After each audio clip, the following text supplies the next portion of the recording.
Hi everybody, this is the Baseball Fight, the amazing, spectacular, terrific, the great one, the people's champion. Your host, and welcome back to the Baseball Hut, where we talk about the New York Mets. Now, the Mets won today on a walk-off in the 10th inning. We saw Luis Guillorme decided to become the hero today. I guess once in a while a blind squirrel gets a nut. He's able to pull the ball down the line, and the Mets scored Brett Beatty from second base, but that's not what this video is about. I kind of know what the Mets need to do. I think you all know what they need to do now. But before we get into this video, of course, please subscribe and like this video and leave comments. So the Mets during this 3-game series against the Dodgers scored 3 runs and had 10 hits. Just think about that. And a 3-game series. 3 runs and 10 hits. That and it is against a good team. I said this, I misspoke in the last video saying that the Dodger lineup was in a good lineup. Sometimes you misspeak in a video. I am not perfect. Their lineup is okay. Seems like the Dodger fans are a lot like the Braves fans, a little thin-skinned, and don't like any criticism of their team at all. What would ever happen to that Brewer situation back in 2020? That Brewer player complained about the Dodgers. But anyway, we're here to talk about the New York Mets. So, as you tell from the title of this video, we're going to talk about the trade deadline. Because after the 2 games that they played Friday night and yesterday, it's pretty obvious to me that this team is done. This was an interesting game today, but the ballpark was flat, and to be honest with you, the Dodgers didn't do a lot of hitting in this series for the most part against the Mets starters. But let's get into a couple of things. I wanted to watch the entirety of this game to get a feel for this game better than Friday. Friday was just a wreck because they were on Apple TV, and I did the video in the middle of the game.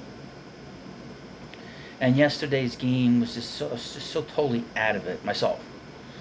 And that ninth inning with Brett Beatty.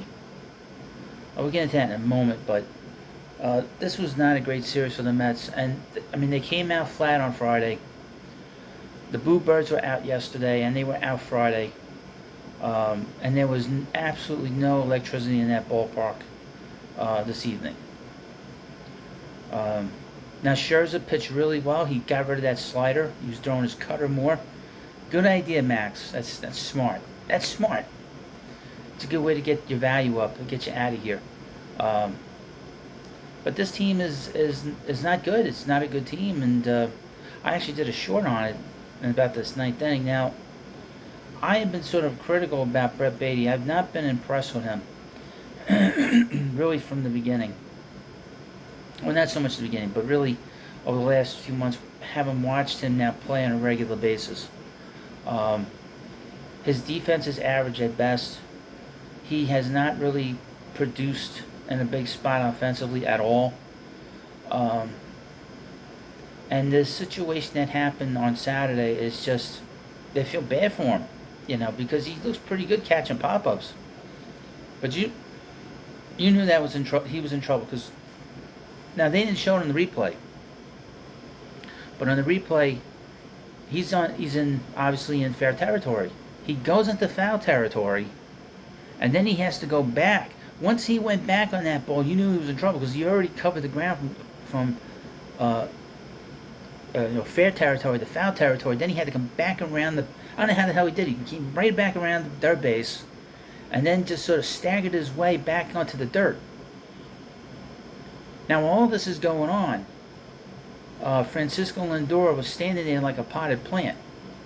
Now, I will not have mentioned this, except that the broadcast on Fox brought it up, and A.J. Brzezinski brought it up.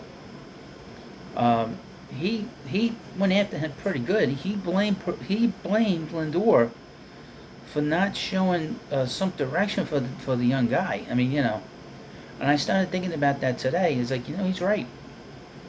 Because he's the guy who's the most experienced on that infield. Even with Pete and McNeil, he's the most experienced. He's the most accomplished player on that field in terms of just defensively. He should have been directing Beatty on where that ball was. And it looked like he wasn't doing anything. He was just standing there. He didn't even react when that ball hit Beatty hit him in the face. Bounced off the ground, hit him right in the face. Felt bad for him. But that goes to the sort of lack of leadership that I've talked about with Lindor. When things are going rough, he doesn't show up. And if you notice, he did not have a good series. And he didn't have a good series in San Diego. That's the disappearing act that he does in these spots. He'll have a big game here, a big game there, and then he disappears for 10 games. We'll talk more about Lindor as we get into the offseason, because that is, Mets having to think long and hard and keeping him is going to be a very, to me, that's got to be an obvious thing for next offseason. Can't move now. It's just too complicated with the contract. But Scherzer pitched well today. Senga pitched great last night. And Verlander pitched really well on Friday. Against a good lineup, all jokes aside. But this team is done. They're done. And that 8th inning did not speak well of them at all last night. Canna popped up in the 8th inning, pinch hitting on the first pitch. Beatty struck out. And like I said, he hasn't impressed me. And of course, Guillorme, the legendary Guillorme, struck out too against Ferguson. Now, this week, I expect a lot of rumors about players getting moved out of here. I expect that Canna is going to get moved. The word is, I read an article yesterday, or 2 days ago, whatever it was, that the Mets are definitely going to trade Robertson and Canna if they decide to move players. So those guys are going to be going. Robertson's going to get moved. Hopefully they'll get as much for him as the Cubs got for him last year. They got a very good pitching prospect from the Phillies. But he's going to get moved. No doubt about it. And Canna should be moved. Pham should be moved. Once they get him back on the field. They should get rid of Vogel back just for the hell of it. Get him out of here. Okay? Useless. I know he got a hit in the 9th inning. He's completely useless. On Saturday, he hit a ball on the ground. Rojas didn't even have to exert himself to throw him out at first on the double play. Get him out of here. I would trade Ottavino. I would look to trade Brooks Raley. He's 35 years old. People don't talk about it. He's 35 years old. And he's a lefty. You can get something for him of value. His numbers are not bad. I would seriously look to try to trade Max Scherzer. Hopefully this start will get his value up. Just as a player. Look to move him. Because I was thinking about this again too today. That going into next season, you'll have the same kind of problem with him and Verlander. So if you move one of them, at least you only have that problem with one of your older pitchers. You're not going to have a problem with your two older pitchers. Guys that are in their 40s. You know what I'm saying? Now, Jose Quintana is going to be pitching on, Thursday? Mets should look to move him too. Hopefully they can get him on the mound, get him pitching a few times, and hopefully they can get him out of here too. His contract's not that crazy that they... I would say this to give Billy Epler credit. He did not dump a lot of heavy contracts on these guys that he signed. He may have given them a lot of money, but in terms of long-term deals, he didn't give these guys 5-year deals. The previous general manager, or the general manager before the last general manager gave Lindor a long-term deal. But give Billy credit on that. He didn't give these guys really long-term contracts where they have 5 years, 2-year with an option. So that's the one thing you can say about Epler, what he's done as general manager. Now, Buck brought in Trevor Gott in the 8th inning. Why? Why? You had Raley in that bullpen. You have who you could have used right away. You had Robertson you could have used, and you go again. You go to Trevor Gott, a guy nobody wants to see. Couldn't he have gotten someone else? Gotten someone else. That guy's what a waste of money. That's a waste of money, that trade. I'm not going to get into that again. But that trade was a disaster.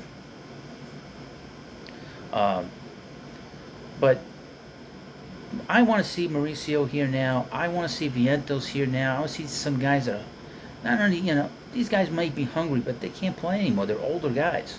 That was the thing that the Mets took the risk on, was having an older team. And what happens with older teams is that when these teams get old, they go bad fast. I'll give you an old historical reference, which maybe my younger subscribers don't know. The Yankees of the 50s and the 60s, the Mickey Mantle Yankees. They were great from when Mickey got there till 64. 64, they got to that last World Series, and 65, that was it. That was the end of their run, which really went from the 20s to 64. But those teams got old. Mantle got old. Maris got old. Elston Howard got old. Yogi Berra got old. Yogi was gone as a player. He went to the Mets. Got traded to the Mets. No, not got traded to the Mets. I think the Mets picked him up. And of course, Whitey Ford got old. So all these guys got old at the same time. It's kind of similar to what happened here with this team. Seems like Marte is old, Verlander is old, and Scherzer is old, although he pitched well today. Now, we're going to hear a lot of names this week. I expect to do probably a few more videos coming up over the next couple weeks now, so you'll get more content on here. We'll see how this video does, but I expect the Mets to be very active now. I think that the franchise demands that they move these guys out of here. Get some younger people onto the team here in Queens and in the farm system. I would mention that the Met farm system has improved based off of the last two drafts. Epler has done a good job giving credit on doing two very strong drafts. Last year had Kevin Parada, who's doing really well in Brooklyn, as well as Blade Tidwell. And Jet Williams is in Port St. Lucie, and even though his slugging percentage isn't very high right now, his on base is out of sight, over 400, and his OPS is very good. So the numbers for these three particular guys, and who were drafted, 2 number 1 picks and a number 2 pick last year's draft, to give Billy credit on that. And this draft in this past year was gotten a lot of high marks and gotten a lot of credit for being very strong. And they drafted a lot of pitching. That's the name of the game: pitching, pitching, pitching. Once you have strong pitching staff, which the Mets do not have, then you can start to grow as a franchise. That's a foundation. That's your foundation. The Mets foundation is old with Verlander and Scherzer. Now, people said, I heard this, I guess on WFAN, on Twitter, they want to trade Pete. You cannot trade Pete. If you trade Pete, two things will happen. And I did a video on the baseball head too. You need to check it out. You need to subscribe. If you trade Pete, you have no way to make up for that production. And two, it sets your franchise back 3 or 4 years. You cannot do that. If Cohen wants to be a guy that wants to win championships and he's at 3 to 5 years, you do not rebuild. That's a rebuild move. That's not a rebuilding move. They're not in a rebuilding mode right now at all. They're in a retooling mode. So what you got to do is get rid of these older guys, you bring in younger guys, you bring in players that are closer in their prime and that are productive. It's as simple as that. There's some interesting free agents that are going to be on the market next year, going into next year. That guy that pitched on Friday is one of them for the Dodgers, Urias. Keep an eye on him. I don't expect the Mets to get Shohei Ohtani. I don't think that they're going to want to do that. Urias is probably a more realistic thing for and they need a lefty. They need a big lefty in this on this rotation. But that's for another time. I would mention again, the Met prospects are want to keep an eye on. Now, it's funny you mention that. I have the prospect hut. I'll put the link to that channel here, and I'll put the link to the baseball hut 2 here, and hopefully you watch. Just reading stuff and reading it to you, these different scouting reports, I'm learning a lot about the Met prospects, and really, hopefully I'll be able to give you a better idea of what the Met farm system is about right now. It is middling. to the bottom. Just based on the fact that Alvarez is here and Beatty is here, I would suggest that the Mets should consider sending Beatty back to AAA, to be honest with you. And just send him down, get him some at-bats, work on his defense. He scares me a little bit. he needs some work. But I haven't been impressed with him overall. Just so you know. Well, you let me know what you think about this video. The time has come to sell. And I think that time is now. And got 15 days, 16 days now to the trade deadline. I keep hearing, first I heard the deadline was 6 p.m. Now I'm here, it's 4 p.m. I don't know what the hell's going on.